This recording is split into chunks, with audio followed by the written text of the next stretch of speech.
युगों युगों से पूरी नगरी में रथ पर सवार होकर चलता आ रहा हूँ, पर आज मैं तुम्हें अपने रहस्य का वो सत्य बताने आया हूँ जिसे केवल भाग्यशाली ही जान पाते हैं। लोग मुझे जगन्नाथ कहते हैं, पर क्या तुम जानते हो मैं कौन हूँ? मैं वही हूँ जो द्वारका में श्री कृष्ण था, वही जिसने अर्जुन को गीता सुनाई, वही जिसने राधा के प्रेम को साक्षात ईश्वरत्व में बदल दिया, वही जिसने अधर्म के सामने धर्म को विजयी बनाया।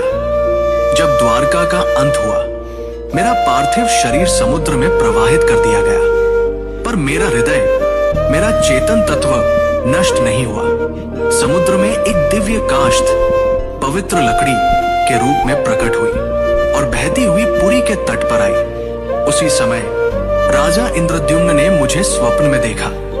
हे राजन, ये कोई साधारण लकड़ी नहीं, ये मेरा शरीर है, इससे मेरा विग्रह बनवाओ। राजा ने आदेश दिया। मूर्ति बनाने के लिए एक वृद्ध पुरुष प्रकट हुए। उन्होंने कहा, इन्हें गुप्त रूप से बनाऊंगा, कोई द्वार मत खोलना। वो कोई और नहीं, स्वयं विश्वकर्मा थे। जब मूर्तियां बन रही थी, रानी की चिंता बढ़ी। द्वार खुलवाया गया। मूर्तियां अधूरी थी।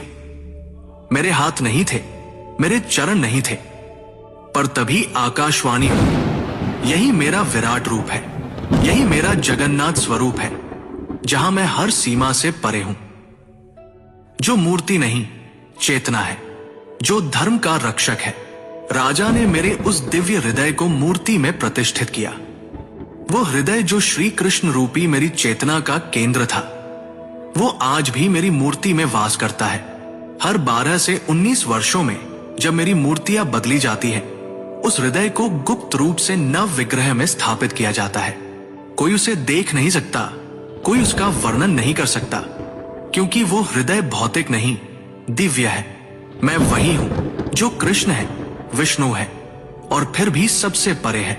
मेरी आंखें गोल हैं, क्योंकि मैं हर दिशा में देखता हूं। जब मैं अपने भाई बलभद्र और बहन सुभद्रा के साथ रथ पर सवार होता हूं, तो वो यात्रा कोई उत्सव नहीं, वो क्षण है जब मैं मंदिर से निकलकर भक्तों के हृदय तक पहुंचता हूं। जब तुम मुझे सच्चे हृदय से पुकारोगे, ओम नमो भगवते जगन्नाथाय, तो तुम पाओगे कि मैं तुमसे कभी दूर था ही नहीं। मैं वही था तुम्हारे भीतर, तुम्हारी